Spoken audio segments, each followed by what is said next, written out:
دوستو رمضان کا مہینہ شروع ہو چکا ہے، جس کو دنیا کی آبادی کے لحاظ سے دنیا کے دوسرے سب سے بڑے ریلیجن یعنی کہ مذہب اسلام کا مقدس یعنی پوتر مہینہ مانا جاتا ہے۔ مگر جیسا کہ ہم جانتے ہیں کہ دنیا کے باقی ریلیجنز باقی مذاہب کی طرح اسلام بھی ہم لوگوں کو دو گروپ میں بٹا ہوا نظر آتا ہے۔ پہلا تو سنی گروپ ہے، جس کی آبادی ٹوٹل مسلم آبادی میں 85% سے بھی زیادہ ہے، جبکہ دوسرے گروپ کو شیعہ گروپ کے نام سے بھی جانا جاتا ہے، جو لگ بھگ 13 سے 15% کے قریب ہے۔ تو دوستو آج کی اس ویڈیو میں ہم آپ لوگوں کو بتانے کی کوشش کریں گے کہ شیعہ اور سنی لوگوں کے رمضان میں کیا فرق ہے، آخر شیعہ مسلمانوں کا روزہ سنی مسلمانوں سے کس طرح سے الگ ہوتا ہے، اور ساتھ ہی ساتھ یہ بھی بتائیں گے کہ جب سنی مسلمان تراویح پڑھتے ہیں تو شیعہ مسلمان تراویح کیوں نہیں پڑھتے ہیں، اور کیا وجہ ہے کہ سنی مسلمان الگ وقت پر روزہ کھولتے ہیں جبکہ شیعہ مسلمان الگ وقت پر روزہ کھولتے ہیں۔ تو دوستو ویڈیو شروع کرنے سے پہلے آپ سے میری چھوٹی سی گزارش ہے کہ اگر آپ ہمارے چینل پر نئے ہیں تو چینل کو سبسکرائب کرنے کے ساتھ ساتھ بیل آئیکن کو بھی ضرور پریس کر دیں، اور ہماری حوصلہ افزائی کے لیے ہماری ویڈیوز کو لائک بھی ضرور کیا کیجیے، تاکہ اسی طرح کی ہسٹوریکل اور نالجبل ویڈیوز کا یہ سلسلہ ہم جاری رکھ سکیں۔ ارشن پروڈکشن کے نالجبل فرینڈ، سب سے پہلے تو آپ لوگوں کو یہ بتا دوں کہ موٹے طور پر شیعہ اور سنی کے رمضان میں کوئی خاص فرق نہیں نظر آتا ہے، مگر ہاں یہاں پر کچھ میجر ڈیفرنس ضرور موجود ہیں۔ مثال کے طور پر شیعہ لوگ اپنا روزہ سنی لوگوں سے ہمیشہ 8-10 منٹ بعد میں ہی کھولتے ہیں۔ اب اس کے پیچھے وجہ یہ ہے کہ کیونکہ قرآن میں مسلمانوں کو یہ حکم دیا گیا ہے کہ تم اپنے روزے کو رات تک کمپلیٹ کرو، مگر اب یہ رات ایگزیکٹلی شروع کب ہوتی ہے، اس کو لے کر سنی اور شیعہ اسکالرز کے بیچ ڈیبیٹ پائی جاتی ہے،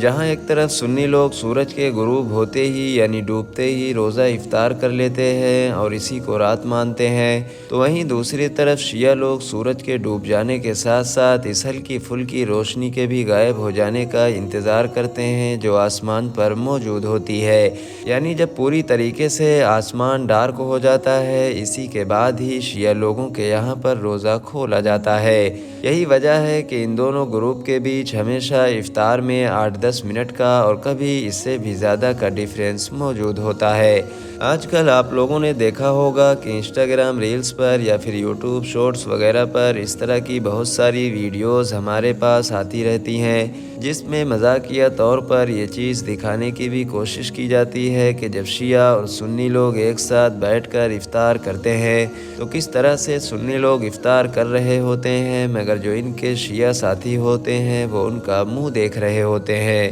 دراصل ان ساری ویڈیوز میں اسی ڈیفرنس یعنی کہ اسی فرق کی بات کی جا رہی ہوتی ہے۔ اس کے علاوہ ایک فرق یہ بھی ہے کہ شیعہ گروپ میں رمضان کے 3 دنوں کو بہت زیادہ خاص مانا جاتا ہے، اور ان 3 دنوں میں یہ لوگ سوگ مناتے ہیں یعنی کہ ماتم کرتے ہیں۔ وہ 3 دن ہے 19، 20 اور 21واں روزہ، اور ماتم کی وجہ ہے حضرت علی شیر خدا کی شہادت۔ حضرت علی کے جن کو سنی مسلمانوں میں اسلام کا چوتھا خلیفہ جبکہ شیعہ مسلمانوں میں ان کو پہلا امام کے طور پر مانا جاتا ہے، 661 عیسوی میں ان کے اوپر ابن ملجم نام کے ایک انسان کی طرف سے جب صبح فجر کے وقت گھات لگا کر حملہ کیا گیا تھا، وہ بھی ایک زہریلے ہتھیار کے ذریعے سے، تو دراصل وہ دن 19واں روزہ ہی تھا۔ 2 دن کے بعد اسی زخم کی وجہ سے حضرت علی کی شہادت ہو گئی تھی۔ اب کیونکہ سنی مسلمانوں میں بھی حضرت علی نہ صرف چوتھے خلیفہ ہیں بلکہ ان کو بھرپور طریقے سے مانا جاتا ہے، کمپلیٹلی فالو کیا جاتا ہے،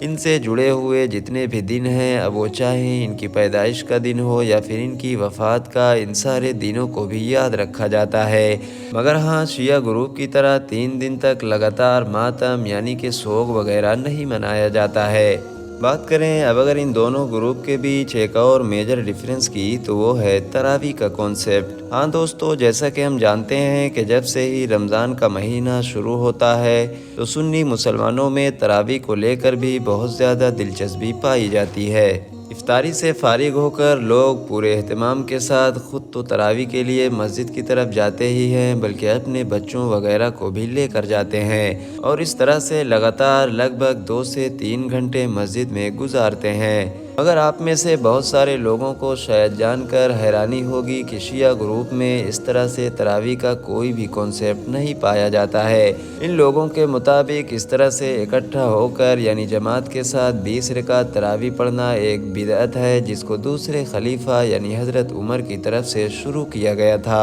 یہی وجہ ہے کہ رمضان آتے ہی ویسے تو شیعہ لوگوں میں بھی راتوں میں خوب عبادت وغیرہ کرنے کا اہتمام کیا جاتا ہے۔ وہ لوگ تہجد پر فوکس کرتے ہیں، ایکسٹرا نوافل نمازیں پڑھتے ہیں، مگر ہاں ان کے یہاں تراویح وغیرہ کا اہتمام نہیں کیا جاتا ہے۔ فی الحال دوستو آج کی اپنی ویڈیو کو ہم یہیں پر ختم کرتے ہیں۔ ویڈیو پسند آنے کی صورت میں نہ صرف ویڈیو کو لائک کریں بلکہ اپنے دوستوں کے ساتھ بھی ضرور شیئر کریں۔